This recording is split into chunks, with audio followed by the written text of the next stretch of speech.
Vamos abrir a Bíblia? Marcos capítulo 4. Evangelho segundo Marcos capítulo 4, a partir do verso 35, diz assim, olha. Naquele dia, sendo já tarde, disse-lhes Jesus, passemos para outra margem. E eles, despedindo a multidão, o levaram assim como estava no barco, e os outros barcos o seguiam.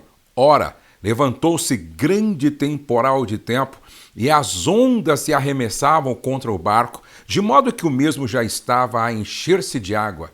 E Jesus estava na popa, dormindo sobre o travesseiro. Eles o despertaram e lhe disseram, Mestre, não te importa que pereçamos? E ele despertando, repreendeu o vento e disse ao mar, acalma-te, emudece. O vento se aquietou e fez grande bonança. Então lhes disse, por que sois assim tímidos? Como é que não tendes fé? E eles, possuídos de grande temor, diziam uns aos outros, quem é este que até o vento e o mar lhe obedecem? Bom, Jesus chamou os discípulos para que eles atravessassem o mar da Galileia, ou lago de Genezaré, um lago que tem mais ou menos 14 a 15 quilômetros de largura e 23 de comprimento.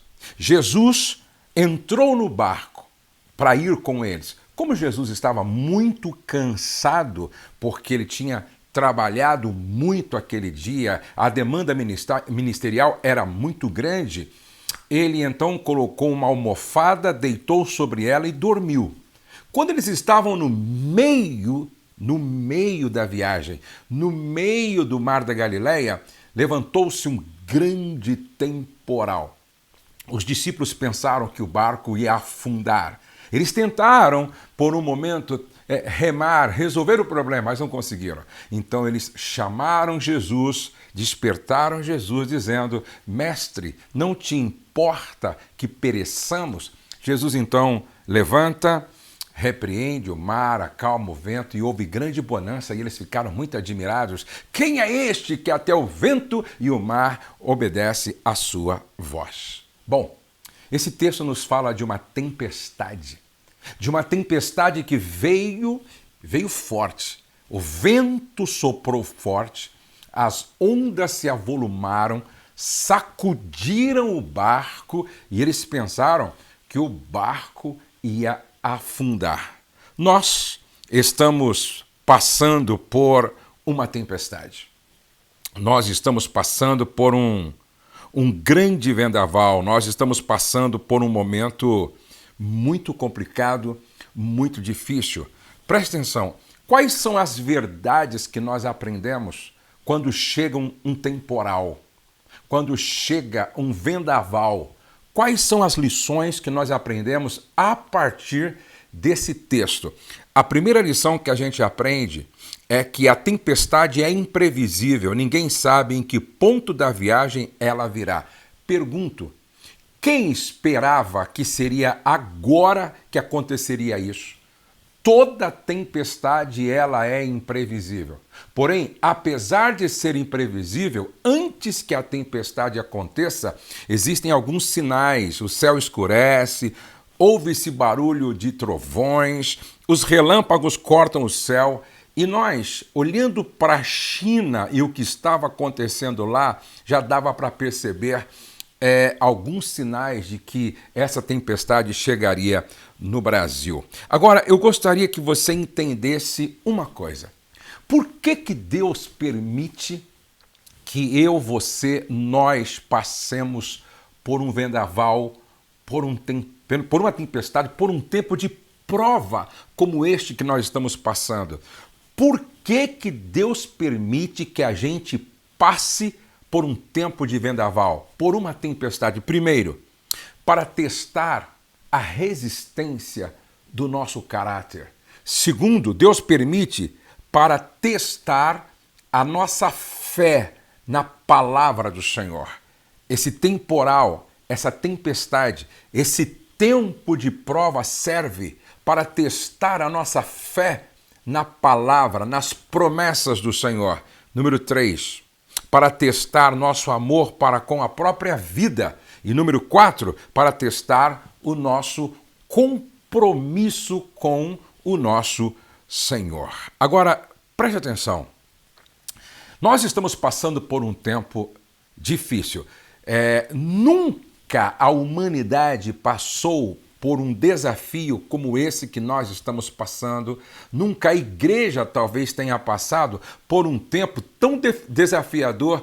A igreja que eu falo, a nossa igreja, a igreja de hoje, não tinha passado ainda por um teste, por uma prova, por um momento difícil como este que nós estamos passando. Agora, o que fazer quando vem o temporal? O que fazer quando vem a tempestade? Preste atenção, o que fazer quando vem esse tempo de prova, de desafios, esse tempo difícil? O que fazer? Essa é a pergunta. Número 1, lembre-se que nós temos uma palavra do Senhor. Quem disse, no verso de número 35, quem disse para passar do outro lado? Jesus. Foi Jesus, o Senhor, o verbo que se fez carne, aquele que tem o domínio sobre todas as coisas. Foi ele quem disse para os discípulos: passemos para o outro lado. Ou seja, eles tinham uma palavra do Senhor. E nós, como igreja, temos também uma palavra do Senhor. No mundo tereis aflições, mas tende bom ânimo. Eu venci o mundo. Paulo disse que nós seremos mais do que vencedores por aquele que nos amou. Se você tem uma palavra, se eu tenho uma palavra, se a igreja tem uma palavra do Senhor, vamos descansar nesta palavra do Senhor. Número 2, no meio do temporal, não perca de vista aqueles que viajam com você. Não perca de vista aqueles que viajam com você. Ou seja, viver é como fazer uma viagem em um grande barco onde muita gente está dentro dele. Agora é um momento de nós pensarmos no outro que viaja conosco. Agora é um momento de solidariedade, agora é um momento de compaixão, agora é um momento de misericórdia. Por que que nós estamos, neste momento, recolhidos dentro de casa? Inclusive, eu estou ministrando esta palavra para o seu coração a partir da minha casa. Por quê? Porque nós estamos preocupados com a disseminação, com a contaminação. Por quê? Tem os velhinhos, os idosos que estão no grupo de risco, tem pessoas com problemas, são jovens com problemas que, se forem infectados, certamente poderão morrer. Então nós estamos solidariamente, nós estamos de forma altruísta, pensando não apenas em nós, mas pensando em todos aqueles que fazem esta viagem existencial conosco. No meio do temporal, não podemos perder de vista aqueles que viajam conosco. Número 3, no meio do temporal, não perca Jesus de vista. No meio da tempestade, no meio do temporal, não perca Jesus de vista. Lembre-se, Ele está no nosso barco. Aleluia! Ele está conosco. Aleluia! No mundo tereis aflições, mas tende bom ânimo. A Bíblia garante a companhia, a presença de Jesus conosco. Então, no meio desse temporal, no meio deste vendaval, no meio desse tempo de desafios, não perca Jesus de vista. Número 4, lute com amor à vida. Não aceite ser vencido, destruído pelo temporal. Deus não tem compromisso com aqueles que aceitam passivamente a morte do seu sonho, do seu casamento, da sua família, do seu ministério, da sua empresa, da sua vida financeira. Lute com amor à vida. Os discípulos clamaram e lutaram contra o temporal, e o certo é que Jesus respondeu e eles então experimentaram um milagre extraordinário. Agora preste atenção, uma outra lição que a gente aprende quando vem o temporal é que nós precisamos de humildade para pedir ajuda sempre que for necessário. Pedir ajuda sempre que for necessário. E aí a gente não pode esperar que o barco afunde para pedir ajuda. A gente tem que pedir ajuda para a pessoa certa, na hora certa, no tempo certo. E aí você tem que pedir ajuda para quem pode ajudar. Eles pediram ajuda para aquele que estava no barco e o seu nome é Jesus. Ele pode te ajudar, ele pode me ajudar, ele é Senhor do tempo, ele é Senhor sobre a natureza, ele pode fazer muito mais do que pedimos ou pensamos, ele pode fazer o extraordinário. E aí, gente, nós precisamos crer em milagre. Nós precisamos crer em milagre. Assim como Jesus naquele barco se levantou e deu uma ordem para o mar e o vento e houve bonança, se nós continuarmos clamando, se nós continuarmos orando, Jesus pode também, em tempo oportuno, se levantar e repreender esse vírus e estabelecer, assim, bonança para o Brasil e para o mundo. Eu creio que Deus está permitindo que esse temporal aconteça para ensinar lições para a igreja, para ensinar lições para os pastores, para nós pastores, para ensinar lições para as famílias, para ensinar lições para os governantes. Deus está permitindo esse temporal para nos fazer crescer.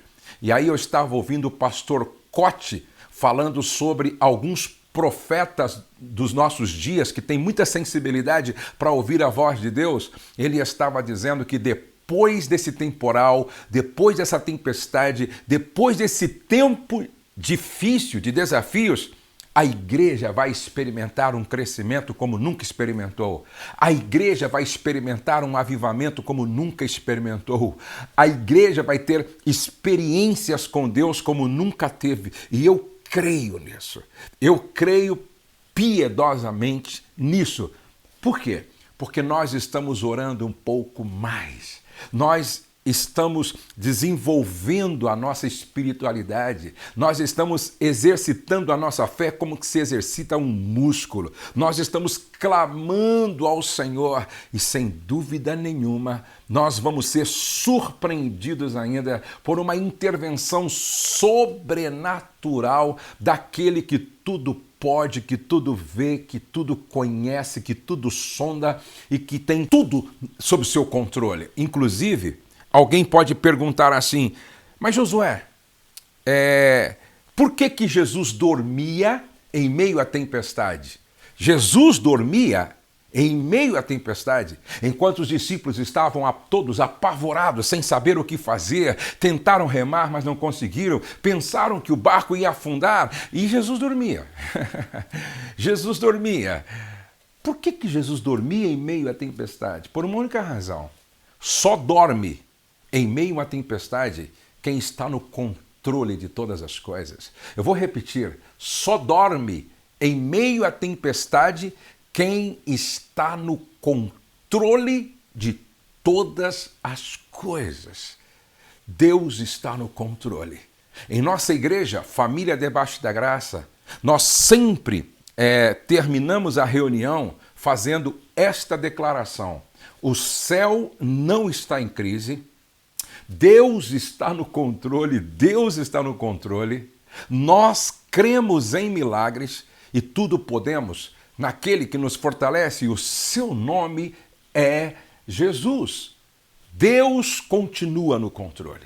Ele continua assentado em um alto e sublime trono. Ele continua assentado em um alto e sublime trono. E ele tem tudo nas suas mãos. Ainda que pareça que tudo está fora de controle, ainda que pareça que as coisas estão fugindo do controle, Deus está no controle, como sempre esteve. E eu creio também, gente, assim como lá no Egito as pragas caíam mas havia uma proteção sobre o povo de Deus. A igreja é o Israel de Deus. E enquanto nós estivermos orando, clamando, buscando ao Senhor, a boa mão de Deus estará sobre as nossas vidas. As mãos de Deus estarão sobre as nossas vidas. Agora, é claro, nós estamos nesse momento enfrentando o desafio do coronavírus. Depois que esse desafio for enfrentado, haverá um segundo momento, um segundo desafio, aonde não tem como evitar uma crise financeira, uma recessão financeira, mas eu creio que Deus é o Deus da provisão. Deus é o Deus que nos surpreende. Deus é o Deus que cuida de cada um dos seus filhos. Se Ele está dando a nós graça agora para enfrentar e vencer essa primeira fase, Ele vai dar graça e Ele vai dar sabedoria, discernimento, inteligência para que a gente enfrente, para que a gente passe a segunda fase. Fechando, concluindo a mensagem, você precisa ter certeza de uma coisa. Nós estamos atravessando para o outro lado e nós temos duas coisas maravilhosas. Primeiro, nós temos uma palavra de Deus. Nós temos uma palavra do Senhor. Aquele que habita no esconderijo do Altíssimo descansa à sombra do Onipotente. Segundo, Jesus foi com os discípulos. Jesus está conosco. Jesus, eis que estarei convosco todos os dias até a consumação do século. E terceiro, não acredite nas mentiras de Satanás. Não acredite nos propagadores do caos, nos profetas da desgraça. A igreja do Senhor Jesus Cristo é uma voz de esperança na terra. Por isso, creia. Nós temos uma palavra do Senhor. Segundo, nós temos a presença do Senhor. Terceiro, juntos nós somos melhores. Juntos nós somos mais fortes. Juntos nós iremos mais longe.